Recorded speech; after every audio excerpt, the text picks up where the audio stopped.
first thing that came out was the 10mm bolt off the bracket. You need to remove that first.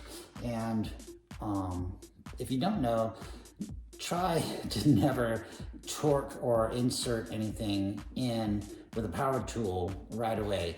You have a tendency to strip your bolt out, your nut, over torque, right? So I've broken the torque already on these with my 1/2" ratchet. Tecton, beautiful.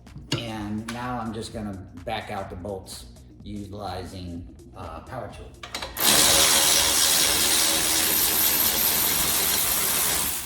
Now the kit came with new hardware, so I will not be reusing those.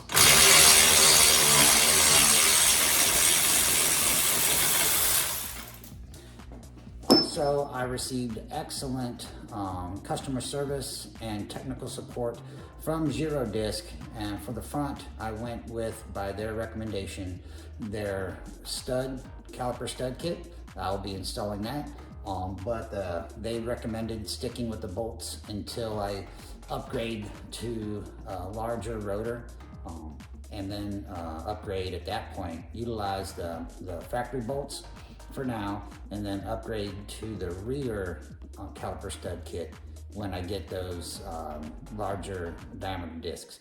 More than likely I'll be going with the Girodisc, purely based on the customer service and technical support.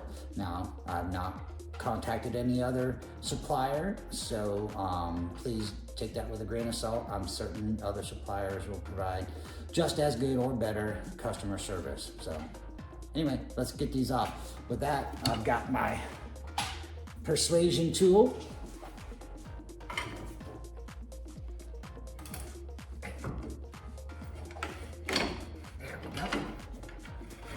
There we go. Pads are off. There we go. Now all I have to do is disconnect this hydraulic line from the back of the caliper. So let me get in position to make that happen. All right, so we're gonna see if the little trick with the brake pedal actually worked. So I'm gonna get my flare nut wrench actually. I do not want to mess this up. Righty tighty, lefty loosey. Let's break the torque. There we go. Not much torque on that at all. I'm using my regular end. And shame on me, I did not have my cable hanger or my caliper hanger ready when I did it the first time. So a little embarrassed about that. I do have my calipers all lined up and ready to go on the floor, on a mat. So I've installed the rear brake, well, actually all the brake pads in the calipers. So, oh, you know what? Let me go ahead and get this rotor ready before I make a giant mess. Yikes, I just thought of that. Ooh, yikers. So, let me do the rotor first. So, complete shade tree mechanics, my screws came right out. If you've ever done this before, they're offset, so they're army proof, soldier proof. You cannot put these in backwards or get your rotor on any other way. So I took those off, let's unseat it. There she goes. All right, voila, she's off. All right, so those of you who've never seen your parking brake before, this is it right here. This is the shoe that is spring load, actually electrically operated, and there's your little spring, return spring right in there to pull them back. But, sorry. So they go along this machine surface right in there. And you see where the 4-digit 6 number is? 6119. That machine surface right there is what the shoe actually makes contact with. And that's your parking brake. And that's your hub. So I was telling you on the OE equipment for the Cayman that you cannot get these holes mismatched. Well, just be forewarned on this kit, when you buy the upgraded rotor, they have chamfered holes for the chamfered screws. Oops, these are Torx. So they did include new hardware. So the old ones that came off were Phillips head screws, but these are Torx. So I have to figure out what size they are. With that though, again, make sure your chamfered holes are in the screws. There are additional holes that are not chamfered. Do not, please, for all goodness, do not try to put your chamfered screw into one of those unchamfered holes. So in speaking of these extra holes, I thought they were already tapped to be like a jacking point to jack the rotor on if it were stuck or corroded on there. They are not tapped.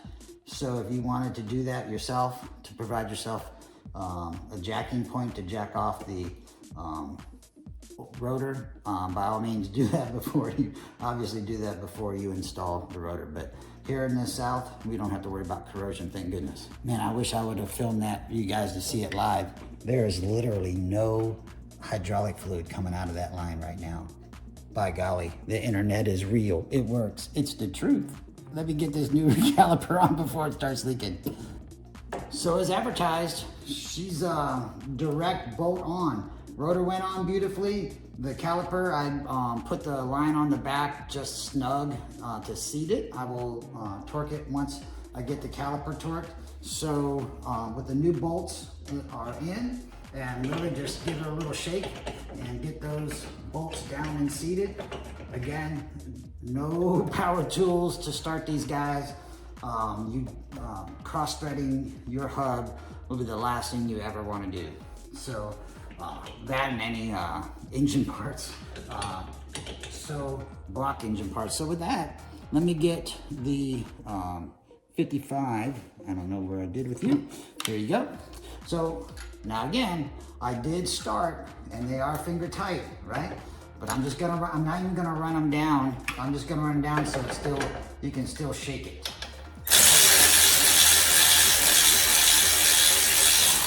They did go in dry, so I can still shake it a little bit. So then I'll get these guys torqued. I believe it's 36. I could be dyslexic and it could be 63, but let me go look that up. So after verifying with my AEG Automotive Enthusiast group, I'll put the link in the description again. It is 63, I was dyslexic, so let's get it knocked out.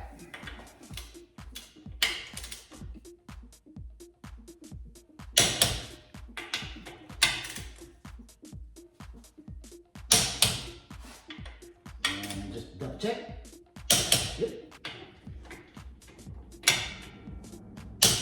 And yeah, good to go. So two last things in the installation. First and foremost, this 10mm. I did not have to change the line back here. The fronts do come with new lines because of the greatly increased rotor diameter. And also what I wanted to show you was the brake sensors. So I have a zip tie here on the brake sensor, that's the end of it, and another line, a zip tie here as well. And this is, I have them still plugged in and just zip tied back onto itself. There are no lights in the cockpit on the dashboard. So if you keep it plugged in here, some people cut them, I just zip tie them. I've never had a single issue. These are the original brake sensors that I've had on the car almost 60,000 miles, 58,000 miles ago, and not had one single issue. So if you don't want to install them, they go down and clip in here on the caliper and go down into the pads here. But there's no need if you keep an eye on them. What was lovely, the pistons were already retracted. I put the pads on before I brought the caliper over, and they went in lickety split. So I'm gonna knock out the other side and then get back on the video for the fronts. But there she is, no worries.